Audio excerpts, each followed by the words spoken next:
Good Tuesday morning, everybody. I'm Dave Furtado. And I'm meteorologist Jefferson Donovan. And welcome to Keep Her Quick, your latest local news and weather commercial free in about 15 minutes or less. We're going to jump right over to weather because, Jefferson, the Perseid Meteor Shower is tonight. Yeah. Hopefully we have some clear skies for that. Yeah, skies will be staying clear through tonight. We're also going to be holding on to some warm temperatures through the overnight hours as well. Now, of course, the overnight temperatures tonight are going to be warm, and that's going to be on the heels of what is going to be a very hot Tuesday. High temperatures today are going to be very similar to what we did endure on Monday, with low 100s across the vast majority of the viewing area with sunny skies. Now, it is that second headline about Wednesday. Wednesday is going to be the day of biggest weather concern as critical fire danger will arrive to the viewing area. Temperatures tomorrow will not be quite as hot as today, but with temperatures still in the 90s, we are going to be adding wind to the forecast, and that is going to promote that critical fire danger. Fire weather watches are in place across the region. We'll talk more about those later on,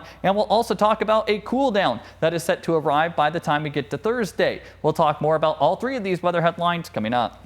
Thanks, Jefferson. We begin this morning in the Tri-Cities. An investigation is underway after a car crash in Richland killed a man late Sunday night. It happened at about 11:30 in the 1800 block of George Washington Way. Richland police say a 66-year-old man died at the scene.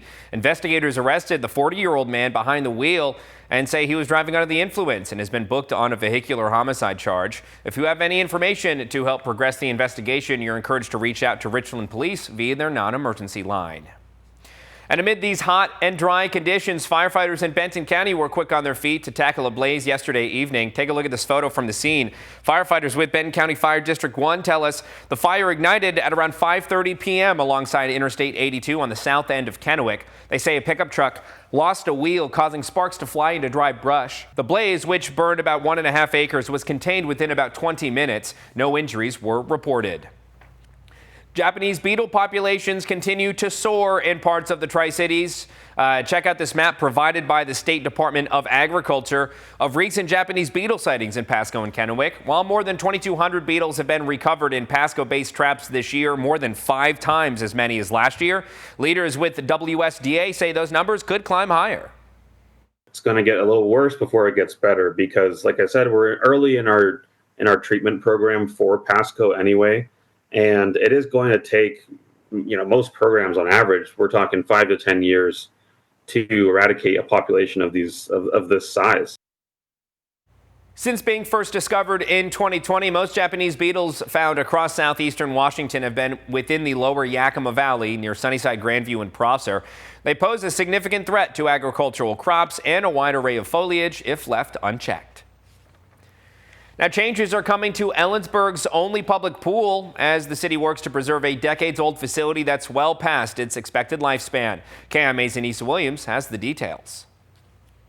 If we lose the pool to negligence with its maintenance, you can expect to declare another public health concern for Ellensburg and Kittitas County. I recently heard a city council member state that the lifespan of a municipal pool is 30 years, and ours has lasted 46. With that being the case, why has the city not had a plan for our current one or a new one in the future? That's 16 extra years that the city has been given to come up with a plan for either. We also know that the Central Washington University pool closing really created pressure on our facility, and I think, has been a concern because now we went to half the pool resources that we had before in the community. So I know that has elevated the conversation and the concerns about the future of that. Pools really are essential, and I don't think anybody is arguing with that, making sure that we're not the only community that's challenged with this, and we happen to have a kind of end of life facility and trying to figure out how much more investment do we put into this as we look at new facilities and new funding. The city is spending $160,000 to replace the HVAC system and flat roof, a project not originally in this year's budget. Parks and Recreation Director Brad Case says the building presents unique challenges. We have a chlorine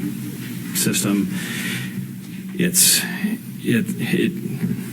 does damage to the all of our systems in there. The other piece of it too is that at the end of the night, we don't shut the lights off at the pool and shut everything down and reboot it the following day. We're constantly heating it. We're constantly cooling it. It really never sleeps. And so it's a challenging place to keep open and operating. That gives you an idea of the amount of directions that our staff has stretched. And it's one of those things that, from a long-term perspective, we're going to have to kind of dial in. It's one of those facilities that provides life safety, but also it's our only facility that provides recreational programming for all ages in our community. I just think this is going to be a community effort that we need to have at a larger platform with the county on a long-term strategy. We do need to make incremental investments to keep the pool running, but then we also need to start having a long-term conversation about what is the next phase of aquatic facilities for Ellensburg and Kittitas County. Repairs will run through September, but more costly fixes lie ahead, including a $535,000 evaluation of the sloped roof and potential upgrades to aging mechanical systems.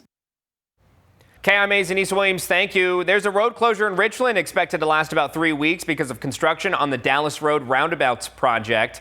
As of yesterday, Trowbridge Boulevard is closed at its intersection with Dallas Road, so essential construction work can be completed.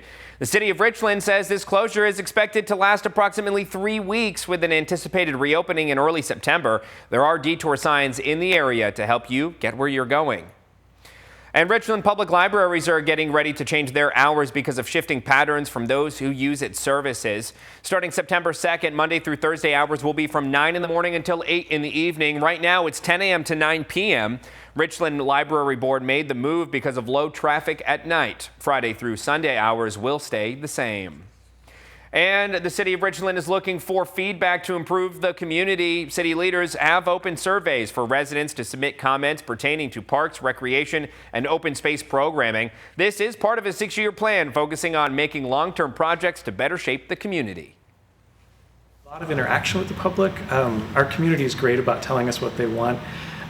We're hoping that through this survey process, we could dive a little bit deeper into what our community wants, and that helps us better inform our planning. So really, we're just here to be open ears to listen to what the community has to say, and hopefully we can support that over the next 6 years in the projects that we complete for the community. Now, for those interested in getting their voice heard, the survey can be found up on our website, KEPRtv.com. And with that, let's jump right over to meteorologist Jefferson Donovan. Jefferson, the city is looking to listen to the residents there, but also with these hot temperatures, we might want to listen to our own bodies to determine if we should move indoors or not. Yeah, if you can stay inside today under some air conditioning, I would invite you to do so. It is going to be another scorcher around the forecast area today. It is August. These temperatures are not unprecedented. In fact, we're not anticipating any records to fall around our forecast area on this Tuesday, but still very hot nonetheless. High temperatures in the Tri-Cities will climb to around 105 degrees today. Look for low 100s for the Yakima Valley, upper 90s, close to 100s in the Kittitas Valley this afternoon, with low 100s coming for the Blue Mountain foothills, as absolutely everybody does see sunshine overhead on this Tuesday. Now, earlier we mentioned it, the Perseid Meteor Shower does reach its peak tonight. If you are going to be getting outside to try to take in that celestial event, we'll be looking at temperatures in the 60s and 70s around the forecast area with mostly clear skies. You should have a great opportunity to go out and try to see some of those meteors. Now let's turn our attention to the wind side of the forecast. Today is going to be a pretty light wind day, although we could be looking at gusts as high as 30 miles per hour in the Kittitas Valley. It is as we go into tomorrow that we are going to be looking at some strong winds returning to all of eastern Washington and northeast Oregon. On Wednesday, we could see winds gusting as high as 35 miles per hour in the Tri-Cities, gusts as high as 35 miles per hour tomorrow in Yakima, gusts up to 40 miles per hour tomorrow in Walla Walla, 45 mile per hour gusts possible on Hump Day for Pendleton, and in the Kittitas Valley, we could be looking at winds gusting as high as 50 miles per hour on Wednesday. Now, temperatures tomorrow will not be as hot as today, but we will be staying in the 90s, and that has prompted the issuance of a fire weather watch across really all of eastern Washington from 11 a.m. to 11 p.m. on Wednesday because of the hot, dry, and windy conditions. Now, we need to practice fire safety every single day, but especially on a day like tomorrow, because with the wind that we are expecting, a fire could spread rather rapidly if it were to get going. So please practice that fire safety. I would note that this fire weather watch will be upgraded to a red flag warning as we do go later into this Tuesday. Now let's talk about the next 2 days after today in terms of temperatures. I've already mentioned it. Tomorrow, most of us will see highs into the 90s, although in the Kittitas Valley, we will be stuck in the 80s on Wednesday. By Thursday, all of us go through a cool down with highs into the 80s across all of eastern Washington and northeast Oregon. One more note I would like to make as we get towards the end of the forecast period, we are going to be looking at precipitation arriving to areas along and west of the Cascades. In fact, this entire weekend is going to be very damp for areas along and west of the Cascades. For our general region, there is going to be a pretty significant Cascade rain shadow, but still a slight chance of showers will exist on Friday and Saturday. And for the Blue Mountain foothills, a slight chance of showers will continue into Sunday. Although precipitation chances remain up in the air, one thing that is for sure, we will be looking at cooler temperatures during this time with highs into the low 80s through the weekend, and we will be forced, or I should say, we will be subject to mostly cloudy skies overhead. We'll continue to track this situation as we go throughout the week, but right now I'm going to toss it back over to Dave. Thanks, Jefferson. The election is a week behind us and the certification still about a week and a half out. In the interim, though, some ballots still need to be counted, though the needle won't move very far when it comes to turnout. In Benton County, there's about 185 ballots left to count. So far, about 23,500 have been turned in. It's giving the county a 21% voter turnout. It's higher in Franklin County, though, at 27%. Voters in Connell were the only ones with a choice to make in this election cycle. As for Walla Walla County, about 350 ballots are left to count, giving them a 29% turnout. About 13 ballots are left to count in Yakima County, giving them a 16% voter turnout. Kittitas County has the highest in the area with 37%. There also are about 75 ballots left to count. Now for the final count in Yakima County will be on the 15th. Benton County following a few days later on the 18th. Franklin, Walla Walla, and Kittitas counties will hold their final ballot count on the 19th. The Secretary of State will certify the results August 22nd. Switching gears, a Yakima resident is raising awareness and calling for action on the use of dog tags. KIMA's Aiden Connor shares her motivation on the issue. Madison Moen sees a dog tag as more than just a safety measure for dogs. Having a dog tag is that instant fix. And so I thought, well, for 16 cents and postage, why wouldn't I just allow that for people? And hopefully that just makes other people's lives easier. And that ultimately is like my big goal, is making people's lives in Yakima County better. She believes that tagging your dog is not just about keeping your animal protected from outside forces, but about bringing the community together. I don't have a passion for dogs, to be honest with you. I have a passion for people. And that is the underlying goal of mine, is just to be a better neighbor. Moen sees animal cruelty as a deeper underlying theme in abusive behavior.